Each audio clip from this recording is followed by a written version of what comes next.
मेरे early days में।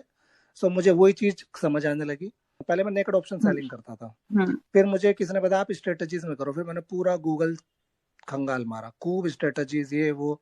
शुरू में मुझे याद रखनी पड़ती थी कि स्प्रेड किसे कहते हैं। मतलब शुरू में तो मुझे वो एक डायरी बना रखी थी, मैंने उसमें लिख के रखता था कि एक कॉल खरीदूंगा और ऊपर जाके बेचूंगा तो इसको डेबिट स्प्रेड कहते हैं।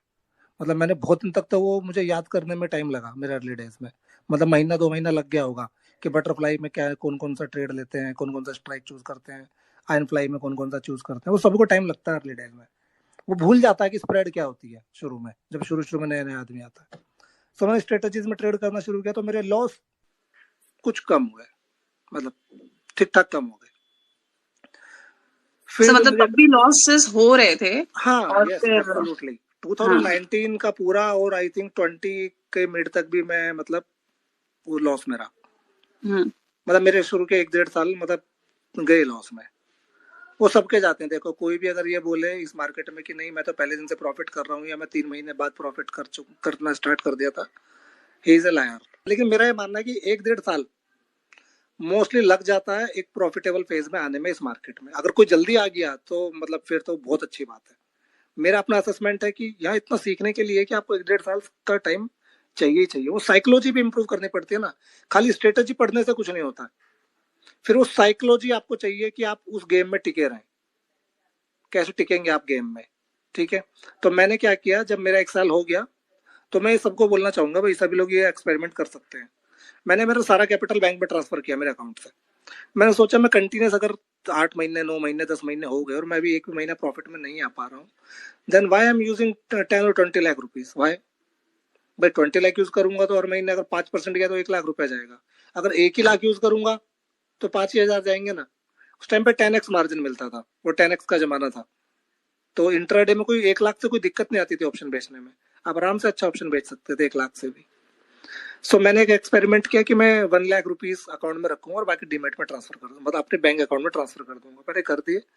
मैंने टारगेट खुद को ये दिया कि सारे जितने मैं 3-5 इस मार्केट में लगा सकता हूँ मैं सब लगाऊंगा, लेकिन ये 1 लाख को नीचे नहीं आने देना। साइकोलॉजी मेरी वहां से इंप्रूव हुई वो 6 महीने। नेक्स्ट 6 महीने में होता क्या मार्केट में, इस मार्केट में आदमी पहले दिन से इस प्रेशर में रहता है कि उसको पैसा बनाना है। अगर आप अपने ऊपर से प्रेशर हटा दो कि नहीं मुझे बनाना ही नहीं है, भाड़ में गया पैसा बनाना, एटलीस्ट मुझे बचाना है। पहला साइकोलॉजी तो आपको डेवलप करना पड़ेगा। पूरा मार्केट आपको बताएगा पैसा कैसे बनाना है, बट मेरा ये मानना है कि पहले आपको सीखना पड़ेगा कि पैसा बचाना कैसे है। बिल्कुल, उससे पहले नहीं। सो मैंने 1 लाख रुपए अपने अकाउंट में रखे और मैंने अपने आप को ये टारगेट दिया कि भाई एक पैसा ना बने 3 महीने में, क्वार्टर में, कोई दिक्कत नहीं। इसमें से जाना नहीं चाहिए, बस ये एक में से कम ना हो चाहिए। फ्लैट भी रहेगा ना, सो आई विल बी विनर। भाई अगर मैं एक नेगेटिव में हूँ तो पहले तो नेगेटिव से मैं 0 पे आने की कोशिश करूंगा ना, कि मैं न्यूट्रल पोजीशन पे आ सकूं, तभी तो पॉजिटिव की तरफ बढ़ूंगा। जैसे लोगों को क्या लगता है कि इस मार्केट में 3 फेज होते हैं, 2 फेज होते हैं, लॉस मेकिंग और फिर प्रॉफिट मेकिंग। नहीं, ये 3 फेज होते हैं इस मार्केट में। पहले लॉस मेकिंग, फिर आता है आपका नेट टू नेट फेज, वो भी 6 महीने चलता है मिनिमम, जहाँ पे आप थोड़ा लॉस लेते हो, फिर किसी दिन बड़ा ले लेते हो, फिर थोड़ा थोड़ा कमाते हो। वहां 5-6 महीने नेट टू नेट रहते हो मिनिमम। उसके बाद फिर आपका प्रॉफिट मेकिंग फेज शुरू हो सकता है। डायरेक्ट लॉस मेकिंग से कोई जादू की छड़ी नहीं है कि आज रात तक तो लॉस हो रहा था लगातार और कल सुबह से रेगुलर प्रॉफिट होने शुरू हो जाएंगे। कुछ मैजिक नहीं हो जाने वाला है रातों रात। तो आपको 6 मंथ का एक फेज गुजारना पड़ेगा जिसमें आपको एक टारगेट रखना पड़ेगा कि लॉस नहीं लेना है, दैट्स इट। सो मैंने वही किया और 3 महीने बाद मेरा अकाउंट 1,03,000 पे था। I earn 3,000 rupees in 3 month. बस मेरा पूरे दिन फोकस क्या रहता था, मेरा पूरे दिन फोकस ये रहता है कि मुझे बचना कैसे है, कि मुझे लॉस कैसे बचाने हैं। सो उसी क्रम में जो मैं स्ट्रेटेजी कर ही रहा था, फिर मुझे एडजस्टमेंट स्टार्ट करे। मुझे लगा एडजस्ट करके मैं थोड़ा अपने लॉस और कम कर सकता हूँ। तो ये क्वार्टर मेरा बहुत अच्छा गया। मतलब मैं उसको आज भी मानता हूँ कि वो एक लाइफ चेंजिंग मोमेंट मेरे लिए था मार्केट में। और मैं हमेशा बोलता हूँ भाई बहुत आसान, मतलब बहुत आसान नहीं है ये मार्केट, बहुत क्रूएल है और बहुत मुश्किल है। मैं हमेशा बोलता हूँ this is the second toughest profession लगता है मुझे पॉलिटिक्स के बाद, ठीक है।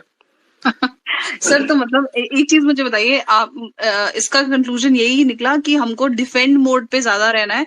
लोग बहुत ऑफेंसिव हो जाते हैं, रिवेंज ट्रेडिंग करने लग जाते हैं। अर्ली डेज में आपको देखो अगर हाँ, आप लॉस ही कर रहे हो कंटिन्यूस, जैसे मैं मेरे अर्ली डेज में कर रहा था 8-9 महीने 10 महीने तक, अगर मैं कंटिन्यूस लॉस ही कर रहा हूँ तो मैं अग्रेसिव जाके भी क्या ही कर लूंगा, मैं और ज्यादा लॉस ही करूंगा, मैं लॉसेस को मल्टीप्लाई करूंगा अग्रेसिव जाके भी।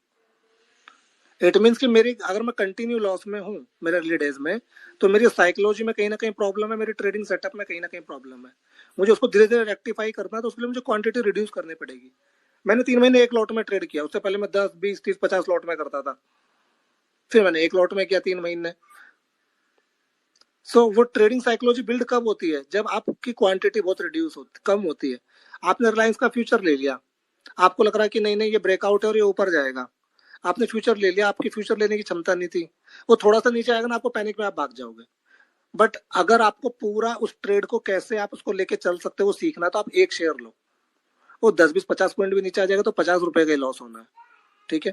वो आपको क्या हेल्प करता है कि आपको गेम में रुकना सिखाता है कि आप गेम में कैसे टिक सकते हो लॉन्गर। आप 4 पॉइंट लेके नहीं भागोगे, आप पूरा सिस्टम पे टिकोगे, पूरा ट्रेडिंग सेटअप जो आपने बनाया होगा आप उस पर टिकोगे, आपको फियर एंड ग्रीड नहीं आएगा। सो ऑप्शन में ट्रेड करना तो 1 लॉट, और स्टॉक्स में ट्रेड करना तो 1 शेयर कैश में, आप उससे के साथ ट्रेड करो, वो आपकी साइकोलॉजी इतनी इंप्रूव कर देगा ना, क्योंकि आपको वो लॉस का फियर ही नहीं रहेगा ना उसमें, उस पूरी ट्रेड में आप बैठ पाओगे, आपका पूरा ब्रेकआउट होगा, स्टॉक ऊपर जाएगा, फिर ऊपर जाने के बाद आप देखोगे अच्छा थोड़ा रिट्रेस करने आ रहा है, ओके शायद हायर लो बनाएगा, आप फिर हायर लो का एसएल पकड़ोगे, वो फिर ऊपर जाएगा। पूरा जर्नी जब आप उसको जियोगे ना उसके साथ, उस ट्रेंड के साथ या उस मतलब ट्रेड के साथ, तो आपको फिर समझ में आएगा कि मैं कहाँ तक गलतियां कर रहा था, फिर आप उनको रेक्टिफाई कर सकते हो। होता क्या है, लोग ना क्वांटिटी में ट्रेड करते चले जाते हैं, वो कभी ट्रेड में अपने सेटअप के हिसाब से ट्रेड ही नहीं करते। मैंने मतलब 3 वर्कशॉप मैंने की, तो मैंने पहली वर्कशॉप करके मैं आया, ये गलती बहुत लोग करते हैं इस मार्केट में, मैंने ये अपने अंदर देखा, फील किया कि मैंने जो उस वर्कशॉप में सीखा, मैं सीख के आ गया 2 दिन की वर्कशॉप में, अगले दिन भी आके मैं अपने वो पुराने ढर्रे पे ट्रेड कर रहा हूँ जिससे मैं पहले लॉस कर रहा था, सेम। फिर मैंने एक हफ्ते बाद रुक के सोचा, यार जो तूने वहां सीखा 2 दिन में, you are not doing anything, मतलब तुम वो कुछ कर ही नहीं रहे हो। लोग मेजरली क्या करते हैं, वो उनकी अपनी आदत में छूटती है, वो खूब वर्कशॉप भी कर लेंगे उसको कोई बेनिफिट होने नहीं होगा, वो अपनी आदत छोड़नी पड़ेगी एक बार, वो तब छूटेगी जब क्वांटिटी आप रिड्यूस कर लोगे। क्वांटिटी रिड्यूस तो 6 महीने करनी पड़ेगी अगर आप लॉस मेकिंग ट्रेडर हो, वो आपको पीस देगा, आपके लॉस कम होंगे। अच्छा एक चीज और कपिल, लॉस में एक बस ये लाइन बोलूंगा फिर आप क्वेश्चन पूछना, लॉस में ना खाली आपका अकाउंट सफर नहीं करता है, खाली आपका ट्रेडिंग अकाउंट या डीमेट अकाउंट सफर नहीं करता है लॉस मेकिंग फेज में, आपकी पर्सनल लाइफ भी सफर करती है। आप मतलब मैं एकदम टू बी फ्रैंक, बाकी लोग ट्रेडर पता नहीं इस चीज को बोलते हैं कि नहीं बोलते हैं, लेकिन मैं एकदम फ्रैंकली बताता हूँ कि मैंने फील किया है। मतलब मैं डेप्ट फ्री आदमी होने के बावजूद मुझे रात को उठ के रोना आ जाता था कि आज मैंने लॉस किया, मेरी फैमिली लाइफ इफेक्ट होने लगी थी।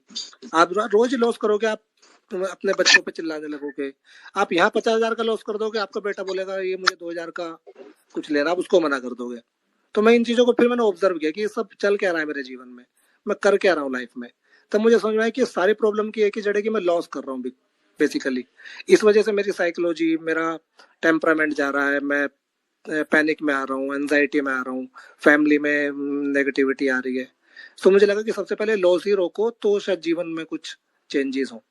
और जो छोटे छोटे प्रॉफिट आते हैं ना, वो खाली प्रॉफिट नहीं आते, वो साथ में पॉजिटिविटी भी लाते हैं, कॉन्फिडेंस लाते हैं। और जो लॉस होते हैं ना, वो खाली पैसा नहीं लेके जाते हैं, वो आपको कॉन्फिडेंस भी ले जाते हैं, ठीक है। और आपका